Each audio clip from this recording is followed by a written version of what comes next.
Hello dear students, welcome to digital learning platform of Winsome International School. Today we are going to start class 9th chapter number 1st जिसका नाम है दुख का अधिकार।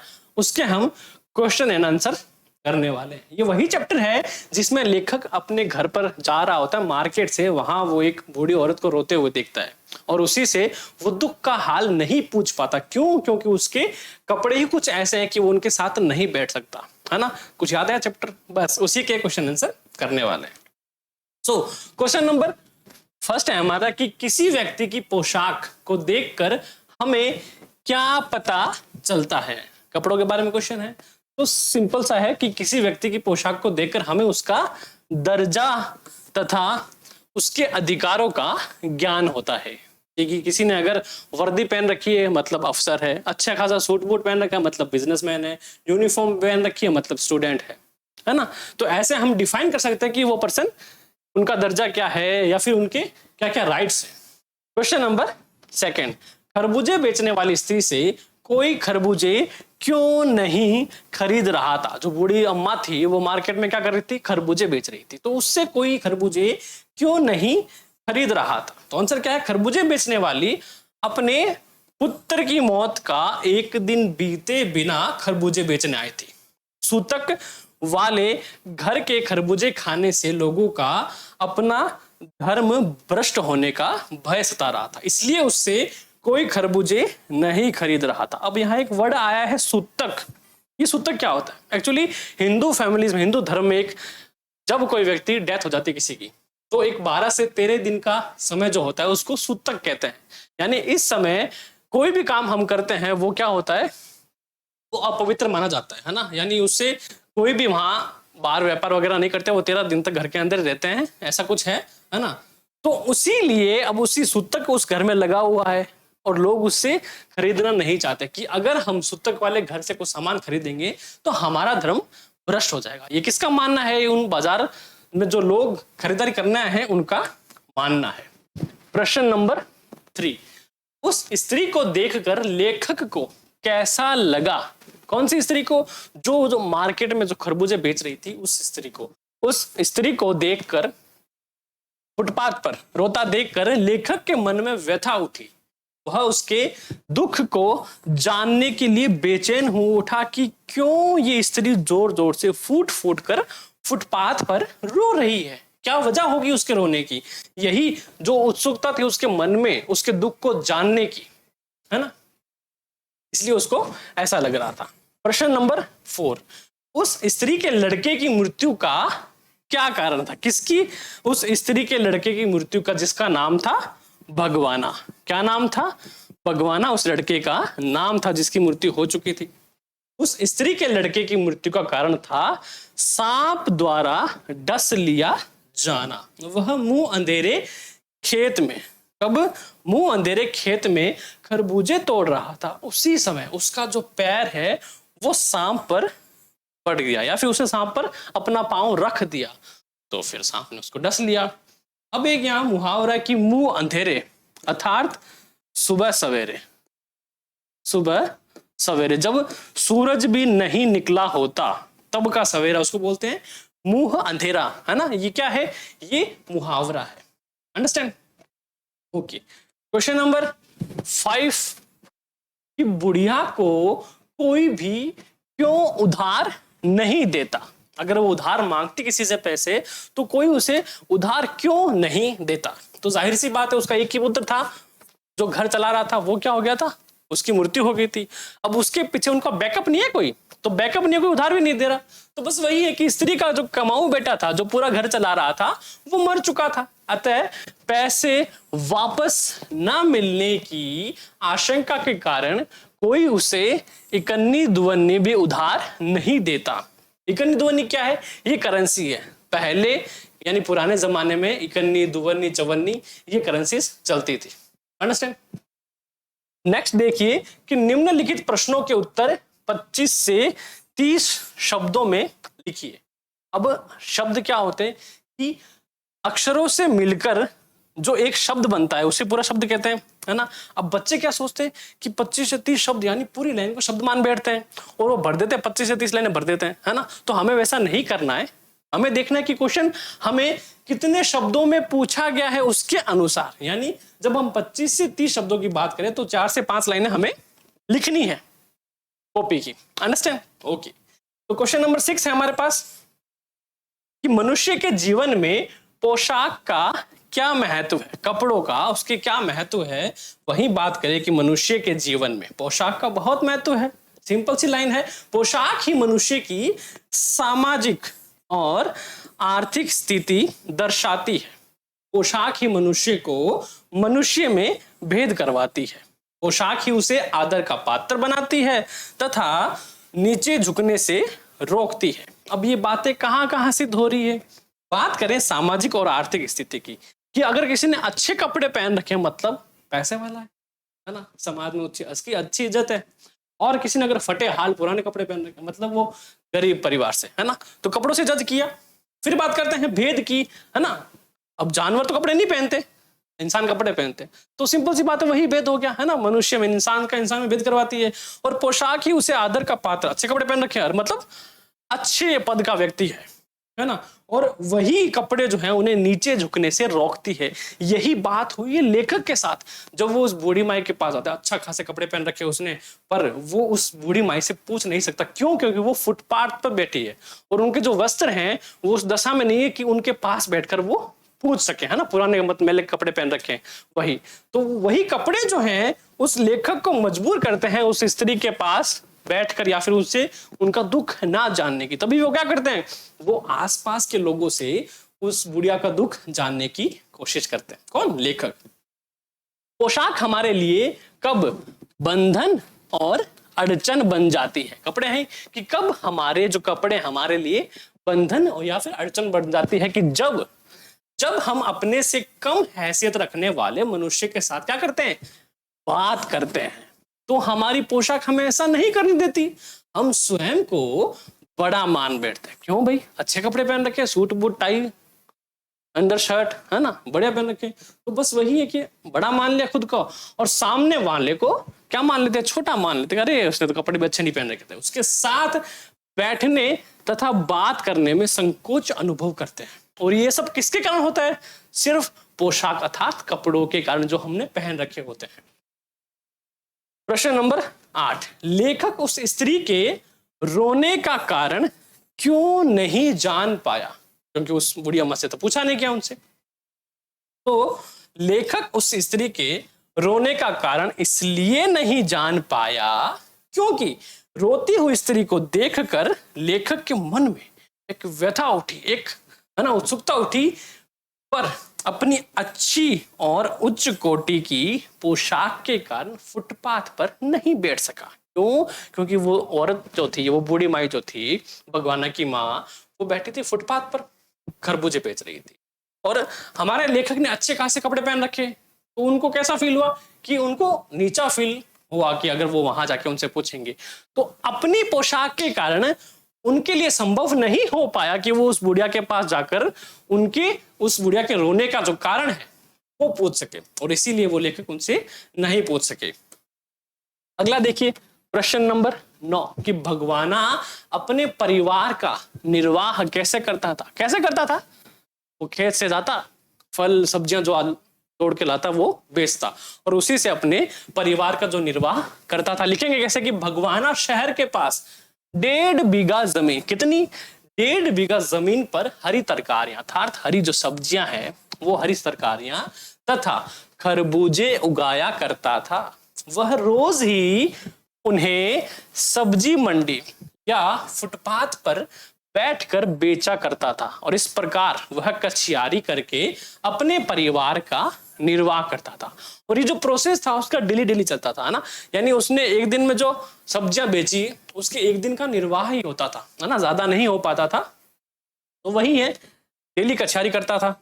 प्रश्न number 10 कि लड़के की मृत्यु के दूसरे ही दिन बुढ़िया खरबूजे बेचने क्यों चल पड़ी? क्यों चल पड़ी होगी? सिंपल सी बात करें तो पैसे खत्म हो गए थे, खाने के लिए अनाज कुछ था नहीं, तो इसीलिए मजबूरन में उन्हें जाना पड़ा। तो लिखेंगे कैसे कि लड़के की मृत्यु के दिन ही खरबूजे बेचने जाना बुढ़िया की क्या थी? घोर विवशता थी। क्या थी? घोर विवशता थी, घोर मजबूरी थी कि उसको जाना ही पड़ा। सांप के डसे लड़के की झाड़ फेंक कराने, नाग देवता की पूजा और मृत्यु के बाद अंत्येष्टि करने में हुए खर्चे के कारण उसके घर में अनाज का दाना भी नहीं बचा। क्यों नहीं बचा? क्योंकि जब उसके बेटे को सांप ने डस लिया तो वो क्या बुढ़िया बौखला गई, समझ नहीं आ रहा क्या करूं, तो भाग के गई ओझा के पास कि ओझा जी बेटे को सांप ने काट लिया, इलाज करो। वो क्या करेंगे? वो नाग देवता की पूजा करेंगे। अब पूजा वूजा करी गए तो दान दक्षिणा लेंगे, दान दक्षिणा ली और चल गए। और बाकी तो छोटे मोटे गहने बचे थे बुढ़िया के पास, वो उसके अंत्येष्टि यानी जो अंतिम संस्कार था उस अपने बच्चे का, उसमें करने में लग गए। मतलब पूरी तरह से जो अनाज था, जो इनकम थी घर के अंदर, वो सब कुछ खत्म हो गया है। तो मजबूरी में क्या करना पड़ेगा? खरबूजे बेचने जाने पड़ेंगे। प्रश्न नंबर 11, बुढ़िया के दुख को देखकर लेखक को अपने पड़ोस की सम्राट महिला की याद क्यों आ गई? सम्राट अर्थात जो अच्छी खासी, जिसके पास पैसे हैं, है ना, अमीर हम जिसको कह सकते हैं, सम्राट महिला। देखिए कि लेखक ने बुढ़िया के पुत्र शोक को देखा, उसने अनुभव किया कि इस बेचारी के पास रोने धोने का भी क्या नहीं है, समय और अधिकार नहीं है। और शायद इसीलिए इस चैप्टर का नाम क्या है? दुख का अधिकार। तभी उसकी तुलना में उसे अपने पड़ोस की सम्राट जो महिला, जो अमीर महिला थी, उसकी याद आ गई। और वह महिला पुत्र शोक में 2.5 महीने तक, कब तक? 2.5 महीने तक पलंग पर पड़ी रही थी। कौन? वो जो सम्राट महिला थी। होश आता, वापस बेहोश जाती थी, होश आता, फिर से बेहोश हो जाती। और उसके पास 2-2 डॉक्टर बैठे रहते थे उसके पास, उसकी खबर रखने के लिए, है ना। कब पट्टी रहती थी दिन भर सर के ऊपर। वो ट्रीटमेंट किसको मिल रहा था?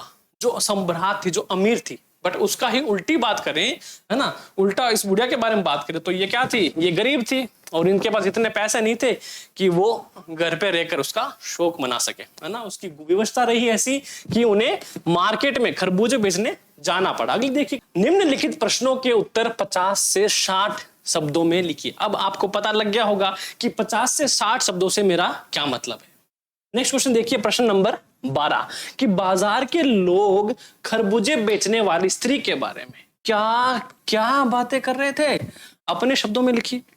तो इसका उत्तर है कि बाजार के लोग खरबूजे बेचने वाली महिला के बारे में तरह तरह की बातें कर रहे थे, है ना। सामान्यतः हम यही लिखते हैं। अब क्या कर रहे थे कि कहते हुए ताने दे रहे थे और धिक्का रहे थे। उनमें से एक कह रहा था कि बुढ़िया कितनी बेहया है, जो अपने बेटे के मरने के दिन खरबूजे बेचने चली आई। और दूसरे जो सज्जन व्यक्ति कह रहे थे कि जैसी नियत होती है अल्लाह वैसी बरकत देता है। और सामने फुटपाथ पर दिया सलाई से कान खुजलाते हुए एक जो अंकल हैं कह रहे थे, अरे इन लोगों का क्या है, ये कमीने लोग रोटी के टुकड़ों पर जान देते, इनके लिए बेटा बेटी, खसम लुगाई, ईमान धर्म सब क्या है? रोटी का टुकड़ा है। अब उन लोगों को अंदाजा नहीं है कि ये जो औरत है, भगवाना की माँ, किस दर्द से गुजर रही है। इसका जो अंदाजा है सिर्फ या तो लेखक को हुआ है या फिर उसकी माँ को, पर लोगों को नहीं पता, लोग ताने दे रहे हैं। अंडरस्टैंड? तो प्रश्न नंबर 13 देखिए कि पास पड़ोस की दुकानों से पूछने पर लेखक को क्या पता चला। अब यहां देखो 2 शब्द आते हैं, एक तो आस पड़ोस और एक पास पड़ोस। दोनों का मतलब एक ही है, अलग अलग नहीं है। इसका उत्तर कि पास पड़ोस की दुकानों से पूछने पर लेखक को पता चला कि बुढ़िया का एक जवान पुत्र था जिसका नाम था भगवाना। वह 23 साल का था और वह शहर के पास 1.5 बीघा जमीन पर, कितनी? 1.5 बीघा जमीन पर सब्जियां उगाकर बेचा करता था। और एक दिन पहले सुबह सवेरे वह पके हुए खरबूजे तोड़ रहा था कि अचानक उसका जो पैर है, उसने वो पैर किस पे रख दिया? सांप पर रख दिया। और सांप ने उसे क्या कर लिया? डस लिया। और जिससे उसकी क्या हो गई? मौत हो गई। उसके मरने के बाद घर का गुजारा करने वाला कोई नहीं था। क्यों? क्योंकि वो इकलौता पुत्र था और अतः मजबूरी में उसे अगले दिन ही खरबूजे बेचने के लिए आना पड़ा। किसको आना पड़ा? उस भगवाना की मां को, बुढ़िया को आना पड़ा। प्रश्न नंबर 14, लड़के को बचाने के लिए बुढ़िया मां ने क्या क्या उपाय किए?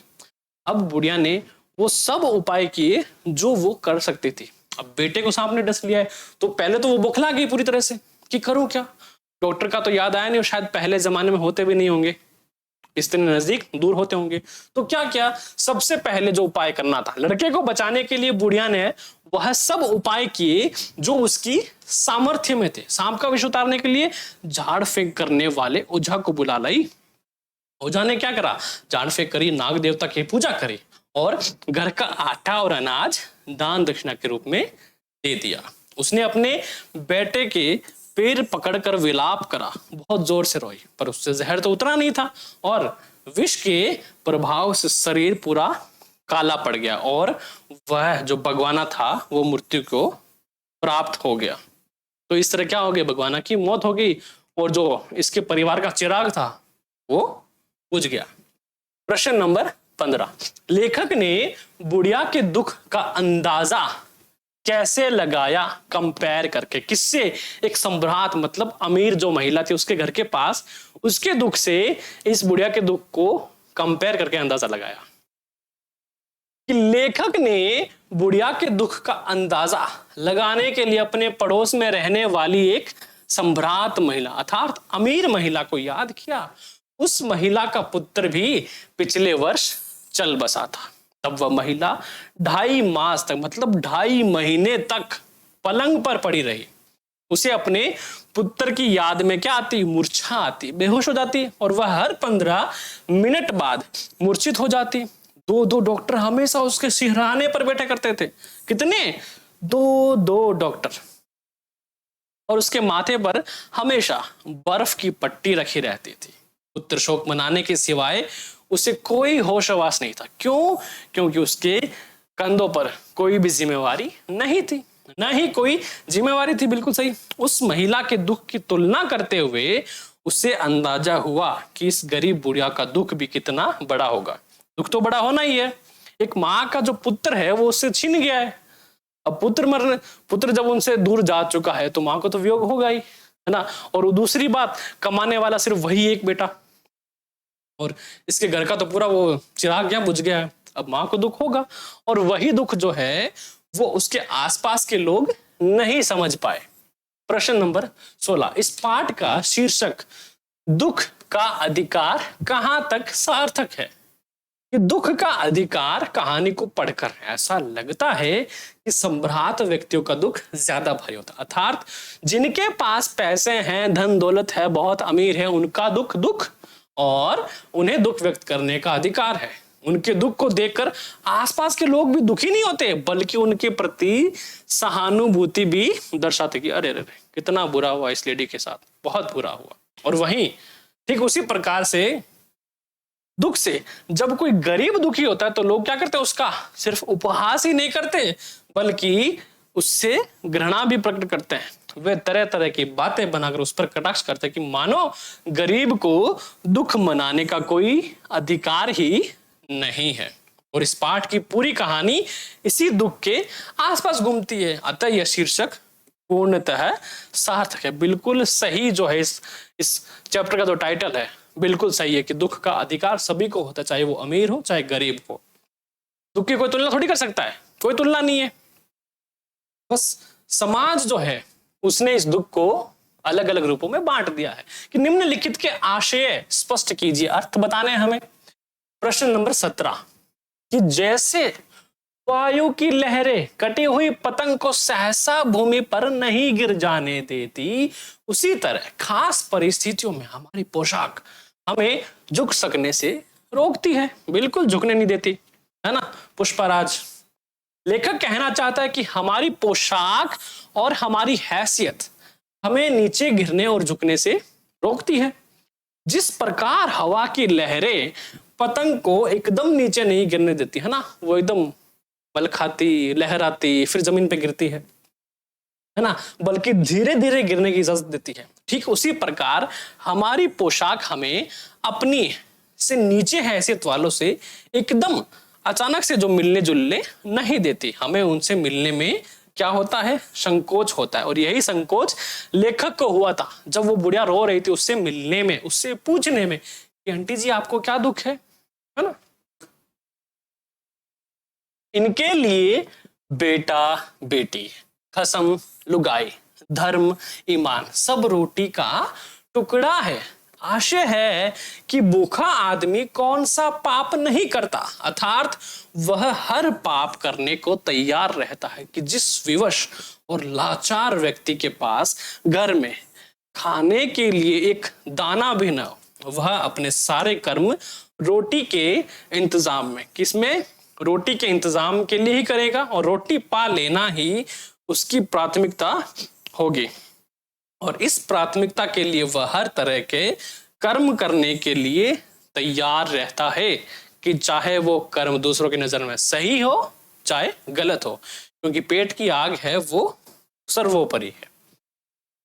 शोक करने, गम मनाने के लिए भी सहूलियत चाहिए और दुखी होने का भी क्या होता है, एक अधिकार होता है कि लेखक संभ्रात महिला अर्थात अमीर महिला और गरीब बुढ़िया दोनों के दुख मनाने के ढंग को देखकर सोचता है कि दुख प्रकट करने के लिए और मृत्यु का शोक प्रकट करने के लिए क्या होना चाहिए मनुष्य के पास, मनुष्य को सुविधा होनी चाहिए, उसके पास इतना धन होना चाहिए, इतना साधन होना चाहिए और समय भी होना चाहिए कि वह दुख के दिनों में उसका काम चल जाए और डॉक्टर उसकी सेवा कर सके, उस पर घर के बच्चों को भरण पोषण की जिम्मेदारी ना हो। आशय यह है कि गरीब लोग मजबूरी के कारण ठीक से शोक भी नहीं मना पाते, उनकी मजबूरियां ही उन्हें परिश्रम करने के लिए बाध्य कर देती है। प्रश्न नंबर 18, निम्नलिखित शब्द समूहों को पढ़ो और समझो। पढ़ते हैं भाई। गधा पतंग चंचल ठंडा संबंध, कंगा पतंग चंचल ठंडा संबंध, अक्षुण सम्मिलित ध्वनि चवन्नी अन्न, और घर अंधेरा बाट मुंह ईंट महिलाएं मैं। देखो दो मैं इधर, मैं और मैं। एक का मतलब होता है तुम और मैं, ठीक है, और एक का मतलब होता है जैसे समाज में।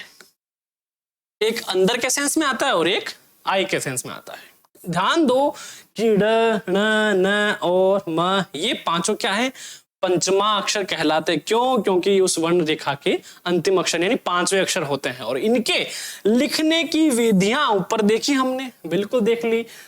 कंघा पतंग चंचल ठंडा संबंध, कंघा पतंग चंचल ठंडा संबंध, अक्षुण सम्मिलित ध्वनि चवन्नी अन्न, और अंधेरा बाट मुंह ईंट महिला मैं और मैं, ठीक है।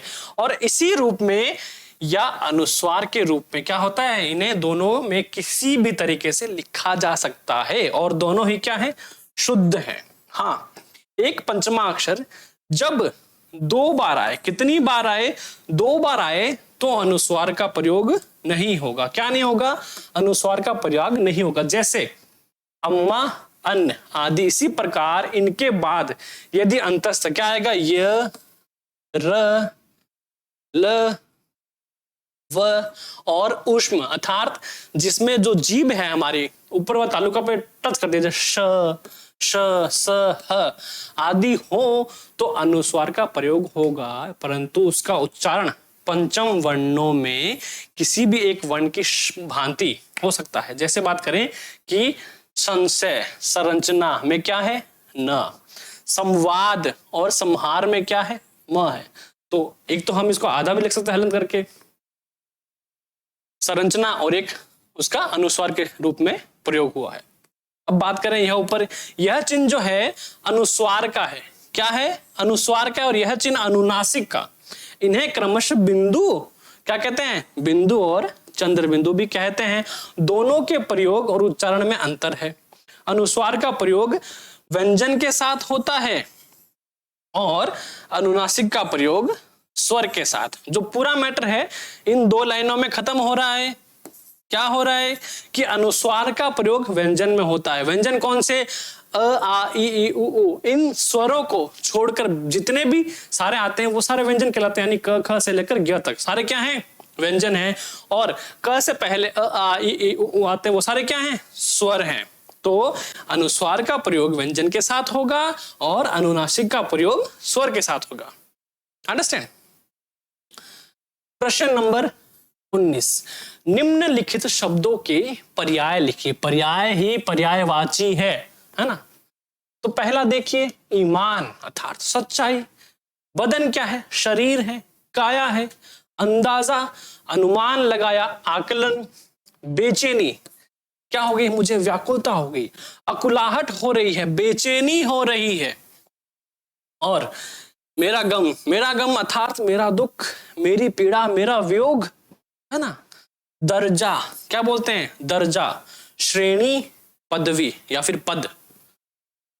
जमीन की बात करें, पृथ्वी, धरा, भूमि। और जमाना, युग, काल। और बरकत, लाभ, इजाफा या फिर प्रॉफिट, जिसको हम कह सकते हैं इंग्लिश में। प्रश्न नंबर 20। निम्नलिखित उदाहरण के अनुसार पाठ में आए शब्द युग्मों को छांट कर लिखिए कि जैसे आया था बेटा बेटी।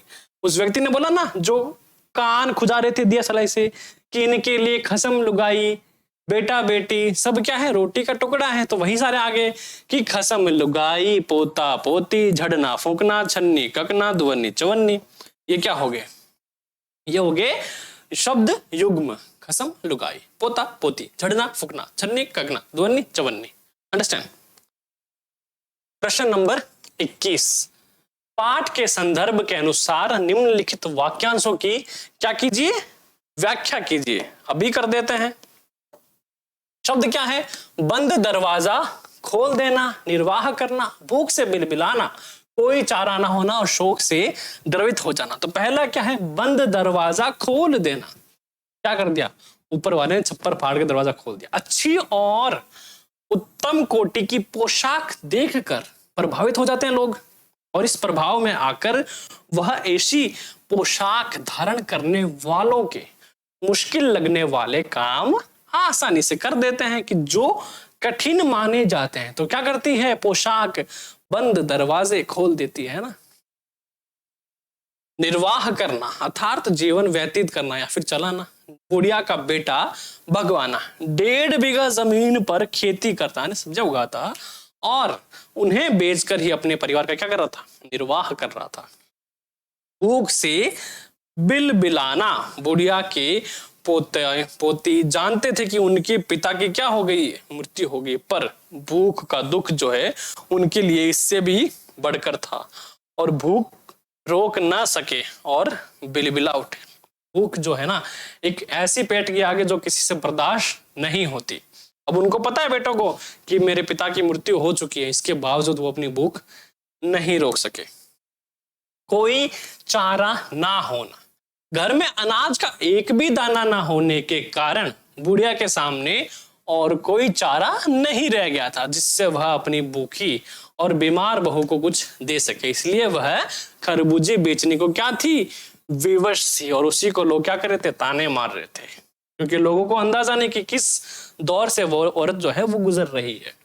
शोक से द्रवित हो जाना, संवेदनशील व्यक्ति दूसरों को दुखी देखकर प्रसन्न नहीं हो सकता। वह दुखी व्यक्ति के दुख के प्रति सहानुभूति प्रकट करते हुए, सिंपैथी प्रकट करते हुए दुख से द्रवित हो जाता है कि मुझे अफसोस है कि आपको ये दुख सहना पड़ा। प्रश्न नंबर 22। निम्नलिखित शब्द युग्मों और शब्द समूहों को अपने वाक्यों में प्रयोग कीजिए। ये आपके ग्रामर का पार्ट है। तो पहला क्या है? छन्नी ककना, कि पुराने जमाने में जो गरीब स्त्रियां ही छन्नी ककनी पहनती थी। एक तरह की चुन्नी कह सकते हो, कपड़ा कह सकते हो। 2.5 मास, मक्के की प्रजाति 2.5 मास, 2.5 मास में क्या हो जाती है? पककर तैयार हो जाती है, और पास पड़ोस व्यक्ति पर उसके पास पड़ोस का असर अवश्य पड़ता है। दुवन्नी चवन्नी, कभी दुवन्नी चवन्नी भी क्या थी? अपनी कीमत रखते थे, पर आज वे चलन में नहीं है। किसी को नहीं पता दुवन्नी चवन्नी होते क्या है ना? मैंने देखे थे बिल्कुल। मुंह अंधेरे, किसान मुंह अंधेरे खेत में चले जाते थे, मतलब सवेरा सूरज आने से पहले जो हल्का सा बिना बिना अंधेरा होता है उसमें ही वो खेत में चले जाते थे। झाड़ना फेंकना, ओझा का झाड़ना फेंकना भी भगवाना के काम नहीं आया और वो मृत्यु को प्राप्त हो गया।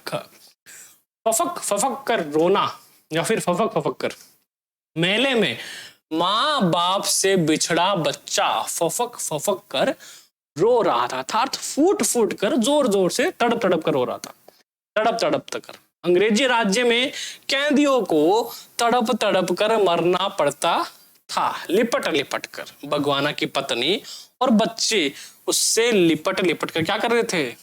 रो रहे थे। और बिलख बिलख कर बेटे के मरने की बात सुनकर उसकी माँ बिलख बिलख कर रोने लगी। किसकी माँ? भगवाना की माँ। प्रश्न नंबर 23, निम्नलिखित वाक्य संरचनाओं को ध्यान से पढ़िए, पढ़ लेंगे, और इस प्रकार के कुछ और वाक्य बनाइए। बस इतनी सी बात। पहला देखिए, लड़के सुबह उठते ही भूख से बिलबिलाने लगे।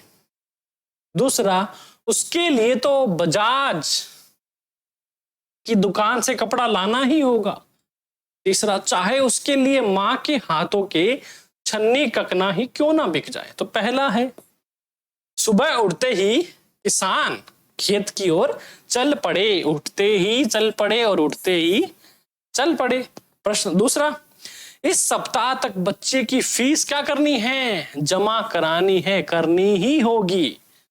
तीसरा, चाहे पढ़ाई के लिए खेती बाड़ी ही क्यों ना बेचना पड़े, पढ़ाना तो जरूरी है, क्योंकि एजुकेशन जो है वो बच्चे के विकास का सबसे जो जरूरी माध्यम है। अंडरस्टैंड? अरे जैसी नियत होती है अल्लाह वैसी ही बरकत देता है। ये उस सज्जन व्यक्ति की बात थी। और भगवाना जो एक दफे चुप हुआ और फिर ना बोला कि अरे जैसा परिश्रम करोगे वैसे ही ग्रेड लाओगे। और दूसरा, जयंत को जो एक बार नशे की लत लगी तो फिर आजीवन ना छूटी। अब इसके रेफरेंस में ये मानो या इसके रेफरेंस में ये मानो, बात तो एक ही है। प्रश्न नंबर 24, खरबूजे बेचने वाली महिला पर लोग टिप्पणी तो कर रहे थे, पर वो टिप्पणी क्यों कर रहे थे? क्योंकि खरबूजे बेचने वाली महिला पर लोग इसलिए टिप्पणी कर रहे थे क्योंकि वे उस महिला के दुख को नहीं समझ पा रहे थे। वो नादान इंसान जो मार्केट में दूसरे इनके पास बैठे हुए थे, नहीं समझ रहे थे कि वो औरत जो है कौन से दर्द से गुजर रही है।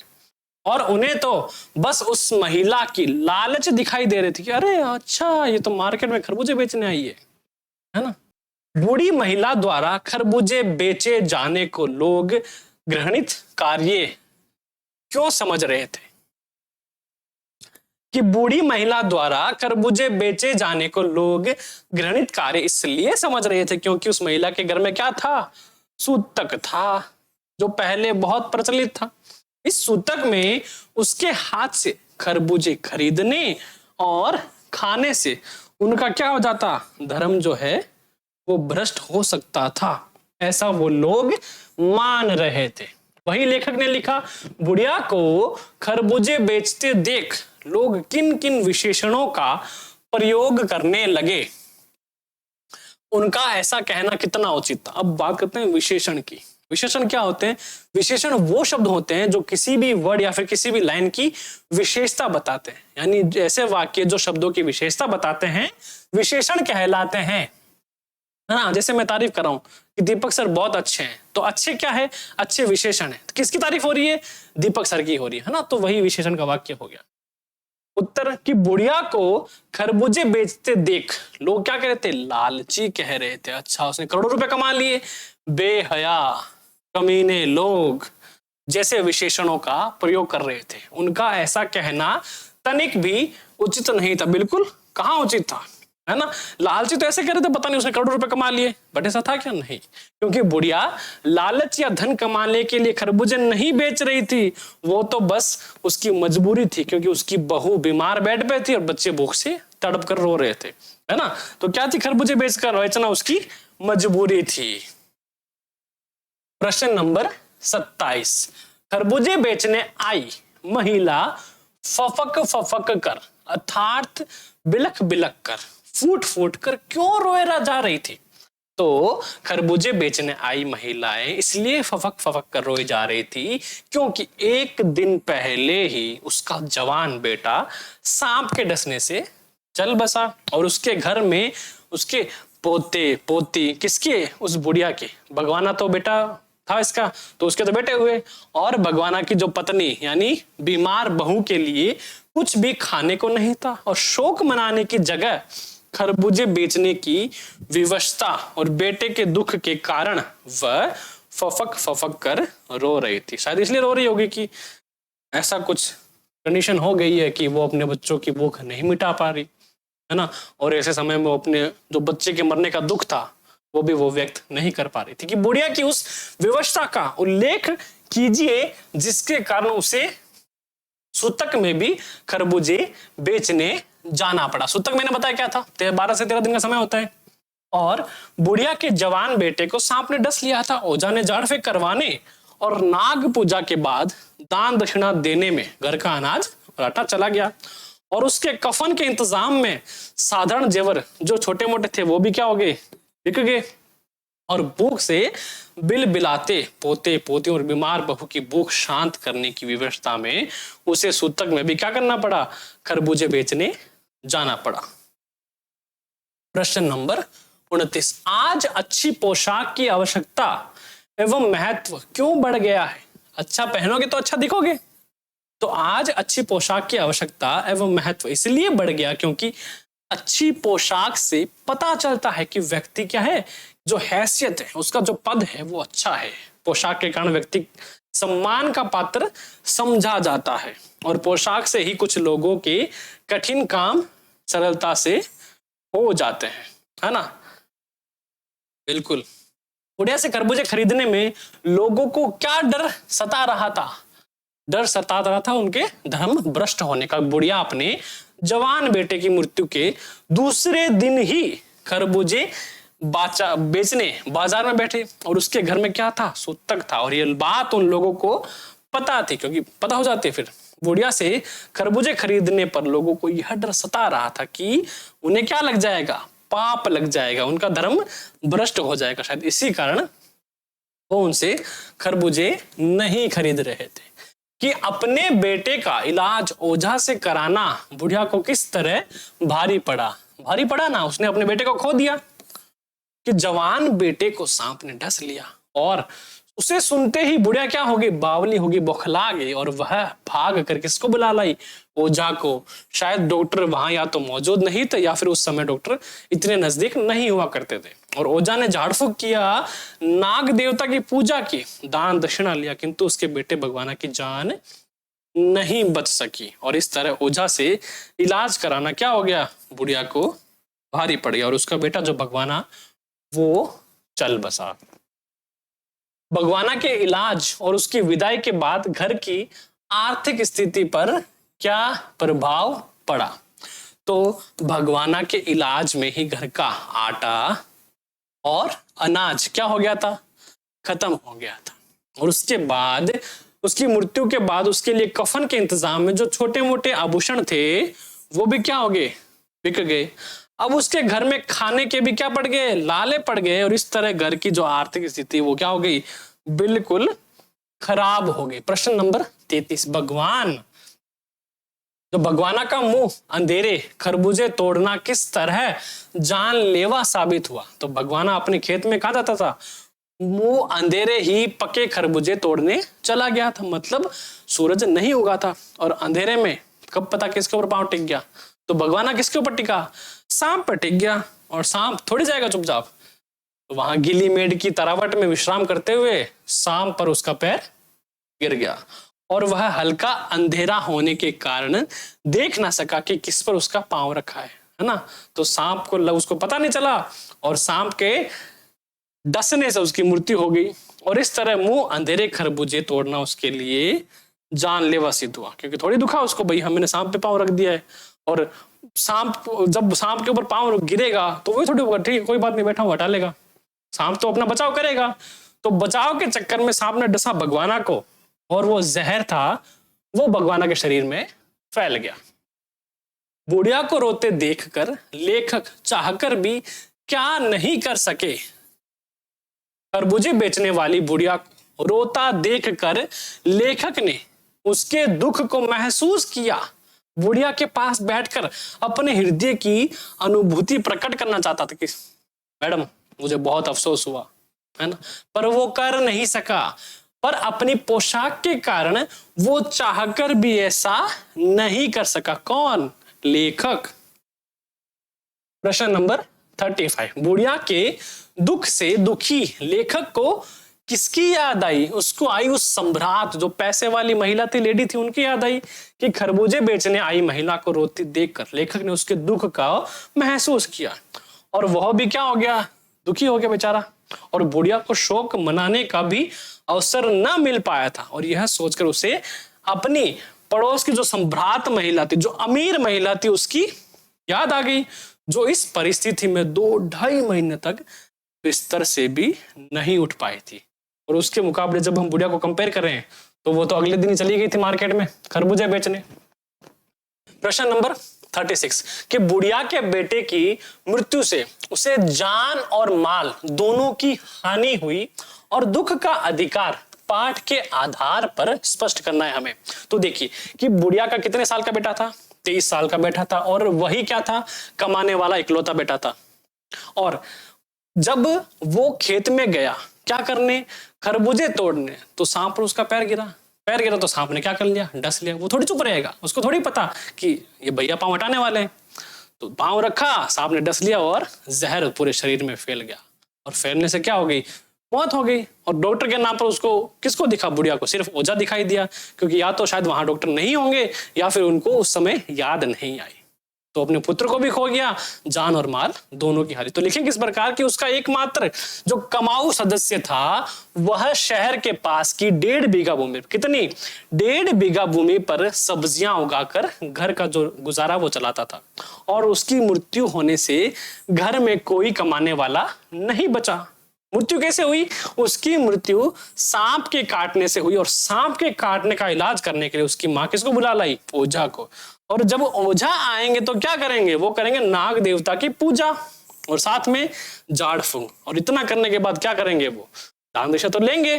तो दान दक्षिणा के रूप में क्या करा? उनके जो बचा कुचा अनाज था वो चला गया।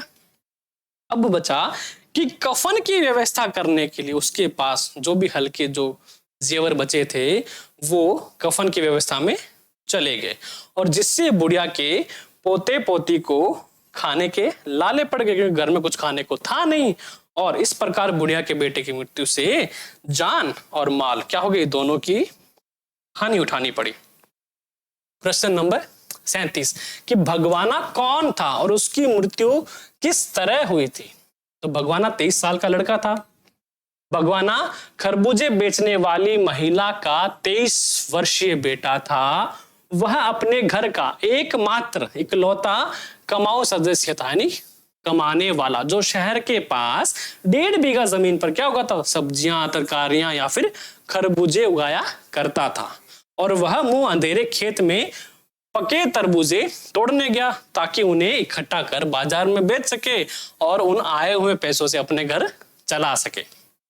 और इतने में जब मुंह अंधेरे गया खेत में गया तो खेत में गीली मेड़ की तरावट में थोड़ा आराम करा था और सांप पर पैर रख दिया उसने। पैर रखने पर क्या करा? सांप ने वो सांप को नहीं देख पाया और उसका पैर सांप पर टिक गया और सांप ने उसे डस लिया। और सांप का जहर उतारने के लिए उसकी माँ जो थी वो किसको बुला लाई? ओझा को बुला लाई और विष के असर से उसका शरीर काला पड़ता गया और उसकी मृत्यु हो गई। तो ये था भगवाना। प्रश्न नंबर 38 की कभी कभी पोशाकें मनुष्य के लिए बाधक सिद्ध होती है। बिल्कुल। और ऐसी पोशाकों की तुलना किससे की है और क्यों? देखो ऐसी तुलना अभी तक एक ही सामने आई है, वो है लेखक की। क्योंकि लेखक मस्त बढ़िया तैयार हो रखा था, बुढ़िया बैठी थी फुटपाथ पे मैले कुचले कपड़े पहनकर। अब जब खुद अच्छा खासा स्टैंडर्ड कपड़े पहन रखे तो उसको लगा कि मैं इनके पास जाऊं नहीं जाऊं, तो उस सोच में वो नहीं जा पाया, है ना। तो इसमें क्या हो गई? बाधक हुई ना।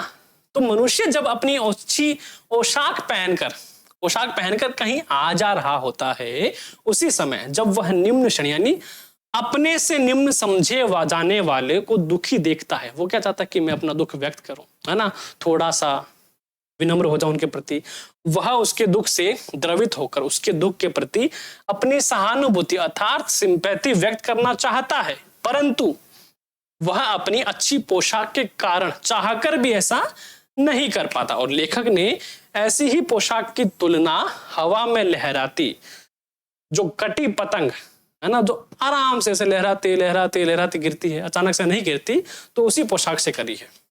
और इसी तरह पोशाकें भी मनुष्य को अपनी स्थिति से नीचे जाने से रोकती है। अंडरस्टैंड। क्वेश्चन नंबर 39, सूतक क्या है, समाज में इसके प्रति क्या धारणा फैली है और दुख का अधिकार पाठ के आधार पर स्पष्ट कीजिए। देखो सूतक क्या होता है, मैंने अभी बताया आपको कि 12 से 13 दिन का समय जब किसी घर में कोई डेथ हो जाती है तो मानते कि ये समय अपवित्र है ना, तो इस समय में किसी प्रकार का कोई भी शुभ कार्य नहीं किया जाता।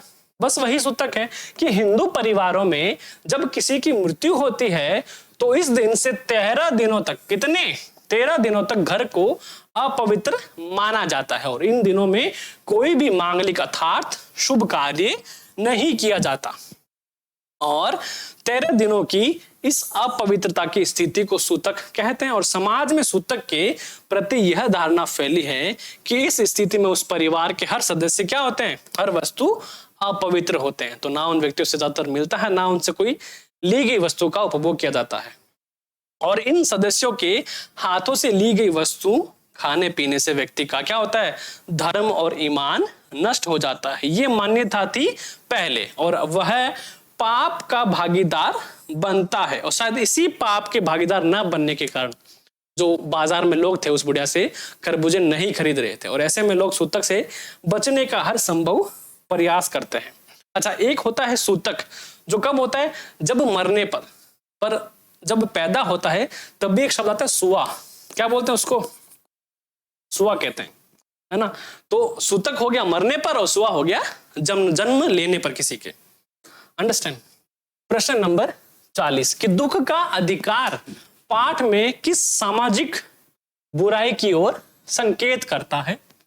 इसके कारणों पर प्रकाश डालते हुए इससे होने वाली हानियों का भी उल्लेख करें कि दुख का अधिकार पाठ में सांप के काटने का इलाज, झाड़ फेंक और ओझा से नाग देवता की पूजा अर्चना कराने तथा अंत्येष्टि जैसे कार्य पर अपव्यय करने जैसी सामाजिक बुराई की ओर संकेत किया गया है। मतलब कि जो खर्चा होता है, ओझा को बुलाया, उसको दान दक्षिणा देना, या फिर अंत्येष्टि में हद से ज्यादा कि आपकी उतनी हैसियत नहीं है फिर भी आप उतना सारा खर्च कर दो, तो एक उसकी जो बुराई है जो समाज में फैली है उसको कुछ ना कुछ क्या किया गया है, सांकेतिक किया गया है। और इन बुराइयों का कारण क्या है, अशिक्षा, रूढ़िवादिता और धर्म का भय। लोगों को डर लगता है कि कहीं हमारा धर्म क्या नहीं हो जाए, भ्रष्ट ना हो जाए, कहीं हमें देवता जो है वो क्या नहीं कर दे, पनिश ना कर दे। कि जागरूकता का अभाव है, लोग जागरूक नहीं कि हमें क्या करना चाहिए, क्या हमारे लिए सही है।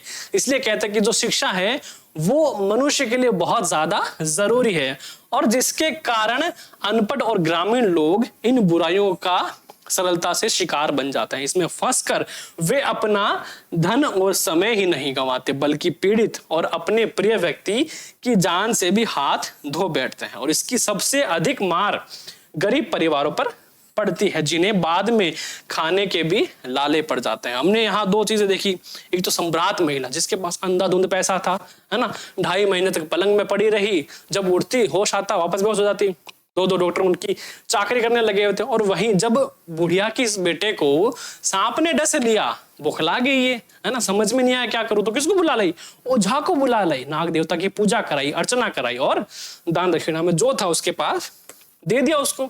डर रही थी कि कहीं मेरा बेटा बच जाए, पर क्या ऐसा हुआ? नहीं, उसका बेटा नहीं बच सका। दुख का अधिकार पाठ का उद्देश्य मानवीय संवेदना जगाना है और पाठ के आलोक में स्पष्ट कीजिए बिल्कुल कि दुख का अधिकार पाठ में खरबूजे बेचने वाली महिला की जो दुखी मनोदशा है उसका ऐसा चित्रण करता है कि जो किसी भी संवेदनशील मनुष्य के हृदय को क्या करता है, झकझोर जाता है। अब संवेदनशील मतलब सिंपैथिक, है ना, जो थोड़ा सा भावनाशील है। अब वो कौन होते हैं? इंसान सभी होते हैं, जानवर नहीं होते, बल्कि जानवर भी होते हैं। कि हमारे समाज में ऐसे व्यक्ति भी हैं जो संवेदनहीनता के कारण खरबूजे बेचने जैसी दुखी और बेवश शोक संतप्त के दुख को महसूस नहीं कर पाते। और वो कौन थे? एक तो वो अंकल जो सज्जन जो बोल रहे थे कि है ना ऐसे लोगों का हर्ष ऐसा ही होता है, और दूसरे वो जो भैया जो दिए सलाई से कान खुजा रहे थे, है ना, वो वैसे लोग जिनमें भावना नहीं होती। और उनके लिए ऐसी दुखी महिला किसका पात्र होती है? घृणा और उपहास के पात्र नजर आते हैं। ये लोग दुखी व्यक्ति पर कटाक्ष करने से नहीं चूकते। और दूसरी ओर समाज में लेखक जैसे भी लोग हैं, हालांकि वो उस वक्त उस बुढ़िया के पास नहीं बैठ सका, पर उसने उसके दुख को महसूस किया, जाना कि उस बुढ़िया किस प्रकार से वो दुखी, और वो फूट फूट के क्या हो रही है? रो रही है कि जो दूसरों को शोक संतप्त देखकर मन से दुखी होते हैं, परंतु कर्म करने के समय उनकी पोशाक आड़े आ जाती है ना, हेल्प नहीं कर सका बेचारा। और इस पाठ का मुख्य उद्देश्य यही है कि वे दूसरों के दुख की अनुभूति करें और दुखी व्यक्ति पर हंसना छोड़कर उसके साथ बैठकर उससे सच्ची सहानुभूति प्रकट करें। और जो लेखक है उसकी सहानुभूति यही है कि उसने इस पूरे के पूरे जो व्याकरण था इसमें उसने रचना करी कि हर एक व्यक्ति को दुख का अधिकार होता है। सो नेक्स्ट क्लास में हम देखने वाले हैं एवरेस्ट मेरी शिखर यात्रा। ये होगी बछेंद्री पाल की, जिनको बछेंद्री पाल बोलते हैं। ऑब्वियसली इंटरनेट पर जो नाम दिया गया है वो बछेंद्री पाल है, वो गलत है एनसीईआरटी में, और उनका नाम जो है वो बछेंद्री पाल है। 1954 की उनकी जो पहली एवरेस्ट यात्रा थी उनके बारे में हम पढ़ने वाले, वो पढ़ेंगे अगली क्लास में। बछेंद्री पाल की एक रोमांचकारी जो सफर की यात्रा है, बहुत ही इंटरेस्टिंग टॉपिक होने वाला है। सो ये पढ़ेंगे हम नेक्स्ट क्लास में। सो आज के लिए बस इतना ही। Stay tune on Winsome International School. Thank you so much for watching.